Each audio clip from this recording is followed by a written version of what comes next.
आप लोग को पता होगा कि आप लोग के पेपर में जो है दर्पण से रिलेटेड वो 6 केस जो आते हैं अवतल दर्पण के और 2 केस उत्तल दर्पण के आते हैं। ये सारा पूछा जाता है, इसमें भी प्रश्न है। हम उसी प्रश्न को चल रहे हैं देखने। चलिए हम लोग देखते हैं उस प्रश्न को अब। चलिए दोस्तों, हम लोग जैसा कि देख रहे हैं, हम लोग का अवतल दर्पण द्वारा प्रतिबिंब का बनना हम लोग को देखना है। तो चलिए हम लोग इसे अब देखते हैं कि सबसे पहले आप लोग की पहली स्थिति क्या होती है कि ये फर्स्ट स्थिति है। यहाँ पर ये है फर्स्ट, कि जब वस्तु अनंत पर स्थित होती है। देखिए यहाँ पर जब वस्तु अनंत पर, ये हम लोग की अनंत पर है, तो अनंत पर जब रहती है तो वो सीधा ही जब जाती है वक्रता के, सबसे पहले एक तो हम लोग किसी वक्र, ये है वस्तु, समझ लीजिए वस्तु कहीं भी है तो वहाँ से जाएगी, सबसे पहले फोकस लड़ेगी, फिर इधर चली आएगी। हम लोग अवतल दर्पण में देख रहे हैं, ये चीज़ आपको ध्यान देनी होगी। इसकी 6 स्थिति हम लोग देखेंगे जो कि आपके पेपर में मोस्ट इंपॉर्टेंट है। पूछा जाता है कि कौन सी वस्तु कहाँ रखने पर प्रतिबिंब कहाँ बनता है।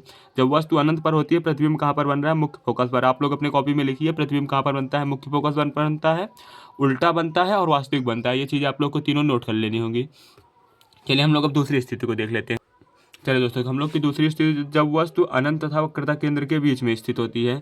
जब वस्तु, देखिए ये हम लोग का इनफाइनाइट होता है, यहाँ पर हम लोग का अनंत होता है, ये हम लोग इनफाइनाइट का चिन्ह होता है, हम लोग इनफाइनाइट ऐसे बनाते हैं। तो हम लोग का इनफाइनाइट का जो चिन्ह है, ये हम लोग का इनफाइनाइट ऐसे होता है। समझ लीजिए ये इनफाइनाइट है और डॉट डॉट करके हम लोग दिखाते हैं। ये हम लोग की जब वस्तु वक्रता केंद्र और अनंत के बीच में होती है तो हम लोग की ये सीधी जाएगी, पहले केंद्र से टकराएगी, फिर हम लोग की मुख्य फोकस से गुजरेगी, फिर एक डालेंगे हम किरण, वक्रता केंद्र से जाएगी जो कि वापस निकल आती है। तो हर एक केस में आप लोग को करना होगा।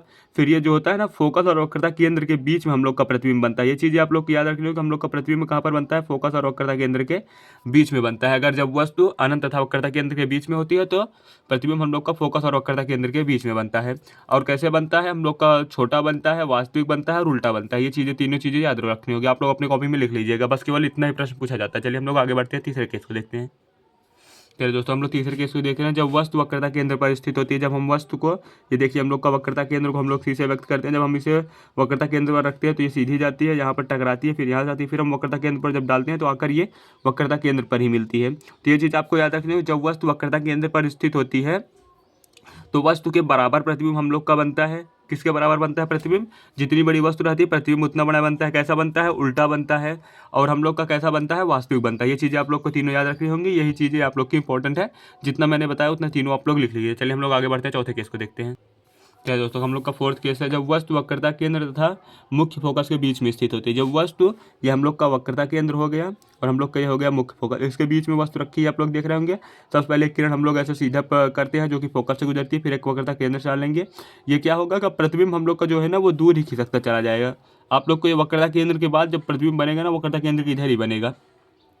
जब भी आप लोग से बोलेगा, आप लोग ये चीज़ें याद रखेंगे कि अब क्या बनेगा, अब प्रतिबिंब बड़ा बनेगा। जैसे कि हम लोग का वस्तु छोटा रहेगा और प्रतिबिंब बड़ा बनेगा, और क्या बनेगा, उल्टा बनेगा, और क्या बनेगा, वास्तविक बनेगा। तो ये तीनों चीज़ें आप लोग को याद रखनी होंगी।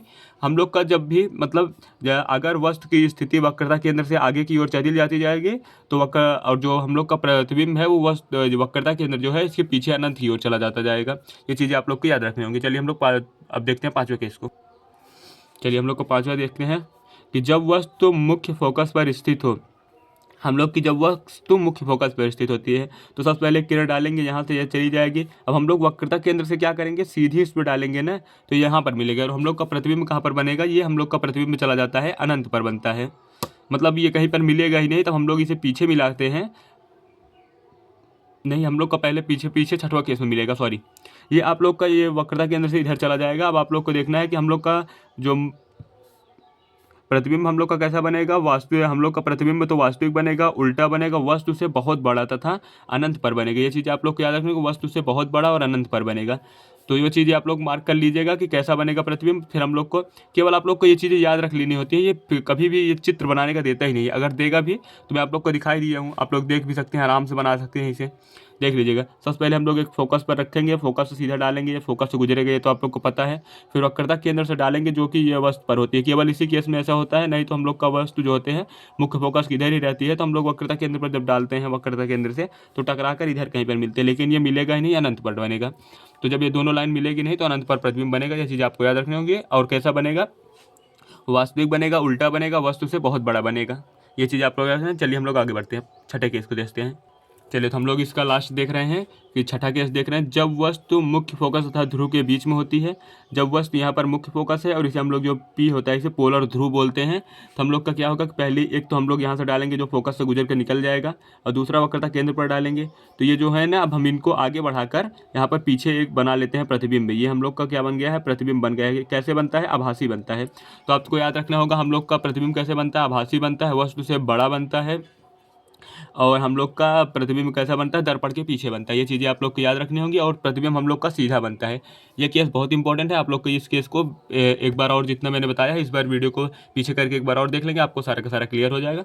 चलिए वीडियो कहीं पर समाप्त करते हैं। वीडियो को लाइक करें, चैनल को सब्सक्राइब करें, ज़्यादा से ज़्यादा लोगों के शेयर कर दें, क्योंकि ये सारी की सारी वीडियोस आप लोग के लिए बहुत इंपॉर्टेंट है।